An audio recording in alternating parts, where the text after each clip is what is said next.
Hello student, मौर्यदेव तपड़िया कन्या महाविद्यालय के यूट्यूब चैनल में आपका स्वागत है। आज अपने नया सिलेबस शुरू कर रहे हैं। जो अपना क्या है कि जो अपना C++ था वो आपका क्या हो चुका है, आपके कोर्स के हिसाब से आपका वो चैप्टर या आपका जो सिलेबस क्या हो चुका है, ख़त्म हो चुका है। अब अपने आज अब देखें अपने डाटा मॉडल इन DBMS। आज अपने DBMS शुरू करते हैं। ये आपका क्या है कि रिविजन वीडियो है। ये आपका जो सिलेबस का क्या है, रिविजन वीडियो में आपके लिए हमने अपने बना करके आपको दूंगा। आज अपने बात करते हैं कि डाटा मॉडल क्या है। सबसे पहले बात करते हैं डाटा मॉडल के बारे में कि डाटा मॉडल क्या है।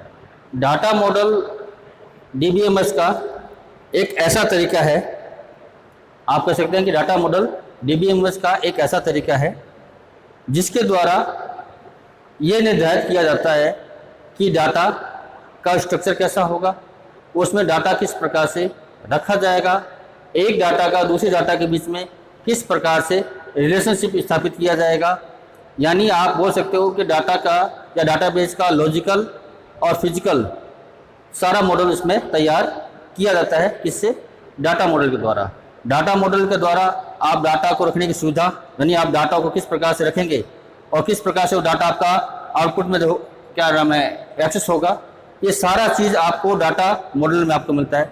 डाटा मॉडल आपको सुविधा देता है डाटा को सही तरीके से मैनेज करके रखने की, आपको ये सुविधा देता है डाटा मॉडल।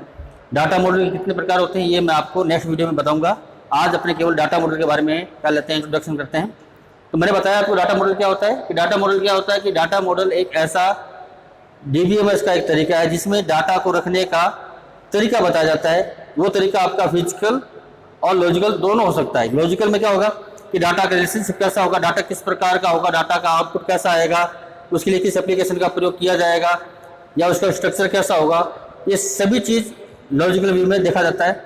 और फिजिकल व्यू में ये देखा जाता है कि डाटा किस प्रकार आपका रखा गया है, डाटा किस प्रकार का है और दोनों के डाटा के बीच में रिलेशनशिप कैसा होगा और वो रिलेशनशिप कैसे किया जाएगा, ये सारा आपका कैसे में आता है, फिजिकल व्यू में आता है।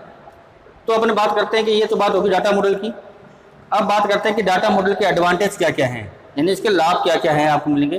पहला है आपका लाभ, देखो मैंने लिखा है यहाँ पे, इंक्रीज इफेक्टिवनेस। क्या है? Increase effectiveness. इसमें क्या होता है कि आप अपने डाटाबेस को क्या करते हैं कि प्रभावशाली बना सकते हैं। किसके द्वारा? डाटा मॉडल के द्वारा। आप अपने डाटाबेस, जो आप डाटाबेस तैयार कर रहे हैं DBMS के अंदर या DBMS के अंदर आप जो डाटाबेस या टेबल बना रहे हैं, तो आप डाटा मॉडल के द्वारा क्या कर सकते हैं, अपने डाटाबेस को एक प्रभावशाली रूप से प्रदर्शित कर सकते हैं, उसको ढंग से दिखा सकते हैं। और आपको जो सामने वाला जो डाटाबेस को यूज करने वाला है, जो आपका यूजर है, वो उसको भी क्या होना चाहिए कि वो लगना चाहिए कि आपसे जो डाटाबेस तैयार किया गया है या करवाया गया है वो आपका क्या है, कितना इफेक्टिव है और वो कितना प्रभावशाली आपके सामने है। तो ये आपके जो डाटा मॉडल है आपके डाटाबेस को क्या बताता है, इफेक्टिवनेस बताता है, यानी उसका प्रभावशाली को, उसके प्रभाव को व्यक्त करता है। दूसरा है रिड्यूस कॉस्ट। आप डाटा मॉडल के द्वारा आपके अलग अलग प्रकार के डाटा मॉडल होंगे, जैसे आपका क्या होगा, आपका ER मॉडल होगा, रिलेशनशिप मॉडल होगा, नेटवर्क मॉडल होगा, ऑब्जेक्ट ओरिएंटेड मॉडल होगा और आपका हायरार्किकल मॉडल होगा। ये आपके डाटाबेस मॉडल हैं जो मैं आपको नेक्स्ट वीडियो में बताऊंगा। तो आप अलग अलग डाटा मॉडल का प्रयोग करते हुए आप अपनी कॉस्ट को क्या कर सकते हैं, कम कर सकते हैं, रिड्यूस कर सकते हैं। तो ये भी आपको क्या है, एक डाटा मॉडल का एक एडवांटेज है कि आप अपने डाटा मॉडल का, अलग अलग प्रकार के डाटा मॉडल का प्रयोग करते हुए आप अपनी जो कॉस्ट जो आपके डाटाबेस को बनाने में लग रही है उसको आप क्या कर सकते हैं, कम कर सकते हैं, रिड्यूस कर सकते हैं। तो ये भी इसका क्या है कि एक एडवांटेज है। तीसरा है इसका सिंपलिसिटी। क्या है आपका? सिंपलिसिटी। सिंपलिसिटी में क्या होगा कि आपका डाटाबेस ऐसे मॉडल का प्रयोग करके बनाएं जिससे आप उसको एक्सेस करते समय आपको कोई दिक्कत ना हो, यानी आप उसको डाटाबेस में से डाटा को सरलता से एक्सेस कर सकें। इस प्रकार का मॉडल का प्रयोग करके आपको डाटाबेस बनाना चाहिए।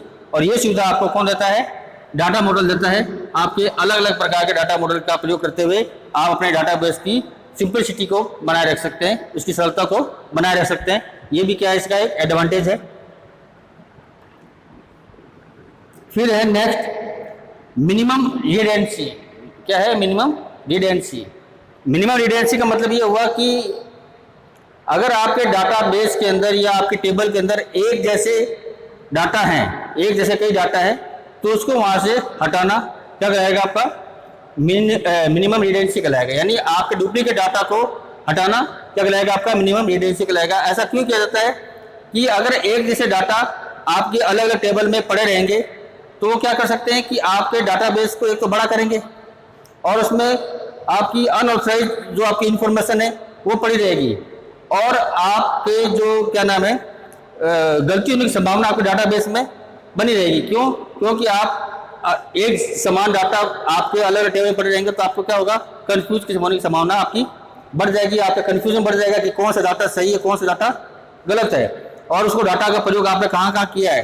तो इसलिए क्या है कि डाटाबेस का पहला नियम है कि मिनिमम रिडेंडेंसी, यानी डुप्लीकेट डाटा को वहाँ से हटाना। एक जैसे डाटा आप केवल एक या दो बार प्रयोग करें, बाकी आप उसका प्रयोग ना करें, तो ये कहलाता है आपका मिनिमम रिडेंडेंसी कहलाता है। तो ये भी इसकी क्या है, एक एडवांटेज है डाटा मॉडल की। फिर है नेक्स्ट है डाटा इंटीग्रिटी। डाटा इंटीग्रिटी में क्या आता है? डाटा इंटीग्रिटी में ये आता है कि आप का जो डाटाबेस है तो ऑनर के बिना, जो आपका डाटाबेस का ऑनर है उसके परमिशन के बिना कोई दूसरा व्यक्ति आपके डाटाबेस को एक्सेस ना कर सके, यानी आपके डाटाबेस को खोल ना सके, उसमें किसी प्रकार की एडिटिंग ना कर सके, या उसमें किसी प्रकार का रिकॉर्ड एंटर ना कर सके या डाटा एंटर ना कर सके। तो ये आपकी डाटा रिडेंडेंसी बताता है। क्या बताता है? सॉरी, डाटा इंटीग्रिटी बताता है। क्या बताता है? डाटा इंटीग्रिटी बताता है, यानी आपकी डाटाबेस को सुरक्षित रखना आपकी डाटा इंटीग्रिटी कहती है। यानी आप बिना ऑनर के आप अपने डाटाबेस को या कोई दूसरे व्यक्ति के डाटाबेस को आप ना तो खोल के दे सकते हैं, ना उसमें कोई एडिटिंग कर सकते हैं। तो ये डाटा इंटीग्रिटी भी डीबीएमएस की एक विशेषता है, इसका लाभ है। फिर यह छठा, इसमें 6 नंबर पे है डाटा इंडिपेंडेंस। इसमें जो डाटा इंडिपेंडेंस का मतलब ये हुआ कि आप जब डाटा मॉडल तैयार करते हैं तो डाटा मॉडल इस प्रकार का तैयार किया जाना चाहिए, या डाटा मॉडल का चुनाव इस प्रकार का किया जाना चाहिए जिसमें आप अगर कोई टेबल बना रहे हैं तो उसमें डाटा क्या हो, आपका इंडिपेंडेंट हो। इंडिपेंडेंट यानी ऐसा डाटा ना हो जिसके जाने से आपकी पूरी टेबल क्या हो जाए, खराब हो जाए, आपका जो पूरा इन्फॉर्मेशन क्या हो जाए, खराब हो जाए। तो यानी आप डाटा का इंडिपेंडेंस रख सकते हो कि एक डाटा को आप कई बार प्रयोग में ले सको, तो वो क्या कहता है, आपकी डाटा इंडिपेंडेंस कहलाएगा। इसमें आपकी डाटा क्या होता है, इंडिपेंडेंस होता है। आप उसको चाहो तो अलग अलग फॉर्मेट में काम ले सकते हो, उसको अलग अलग रूप में उसको काम में ले सकते हो। फिर 7 नंबर पे है फास्टर परफॉर्मेंस। फास्टर परफॉर्मेंस का मतलब क्या होगा कि आपने अगर डाटाबेस बनाई है और आपने अच्छे डाटा मॉडल का चुनाव किया है तो आप अपने डाटा को बहुत तेज गति से एक्सेस कर सकते हो। उस पर विभिन्न प्रकार की क्वेरी का प्रयोग करके अपने डाटा को बहुत तेज प्रकार से आप उसको एक्सेस कर सकते हो और अपने हिसाब से, अपनी क्वेरी के हिसाब से डाटा को प्राप्त कर सकते हो। तो ये भी क्या है, इसका फास्टर परफॉर्मेंस इसकी क्या है, एक एडवांटेज है जो आपके डाटाबेस से डाटा को एक्सेस करने के लिए की जो गति को बताता है। फिर है आपका 8 नंबर पर रिड्यूस एरर, यानी आप अच्छे डाटा मॉडल का चुनाव करके या अपने लिए उपयुक्त डाटा मॉडल का चुनाव करके आप एरर को रिड्यूस कर सकते हो, कम कर सकते हो। सामान्यतया के डाटा बेस जब आप क्रिएट करते हैं तो उसमें 2 प्रकार की एरर आती है। एक आती है डाटाबेस एप्लीकेशन एरर आती है, यानी उस एप्लीकेशन से संबंधित कोई एरर हो। दूसरी होती है डाटा एरर होती है, जो डाटा के संबंधित एरर हो। तो आप दोनों प्रकार की एरर को क्या है, अच्छे डाटा मॉडल का चुनाव करके आप अपनी एरर को क्या कर सकते हैं, रिड्यूस कर सकते हैं, उसको हटा सकते हैं। तो ये था डाटाबेस के डाटा मॉडल की क्या है थी, एडवांटेज थी कि डाटा मॉडल में क्या क्या आपको विशेषता मिलती है। इसलिए क्या किया जाता है कि हमेशा जब डाटाबेस को क्रिएट किया जाता है तो हमेशा ऐसे डाटाबेस का चुनाव या ऐसे मॉडल का चुनाव करना चाहिए जिससे आप अपने डाटाबेस को व्यवस्थित क्रम में या व्यवस्थित रूप से रख सकें। जिससे मान लीजिए कोई इंजीनियर है तो उसको क्या, कोई बिल्डिंग बनाना है तो वो क्या करता है, पहले उसका रफ वर्क तैयार करता है, यानी वो उसको एक नक्शा तैयार करता है रफ। फिर उस नक्शे को एक आर्किटेक्चर के द्वारा क्या करता है, अप्रूव कराता है कि मैं ये नक्शा बनाया है, क्या आप उसको अप्रूव करते हैं। अगर उसमें कोई बदलाव करना तो वो क्या करता है, आर्किटेक्चर क्या करता है, उसके बदलाव को करता है। फिर उस पर क्या होती है, आपकी जो बिल्डिंग क्या होती है, आपकी तैयार होती है। यानी आप जब भी डाटाबेस बनाओ या डाटाबेस क्रिएट करो तो एक अच्छे डाटा मॉडल का चुनाव करना चाहिए, क्योंकि एक अच्छे डाटा मॉडल का चुनाव करने से क्या होता है कि आपकी डाटाबेस अच्छी बन सकती है। उसमें ये विभिन्न प्रकार के लाभ आपको या जो आपके एडवांटेज आपको मिल जाएंगे।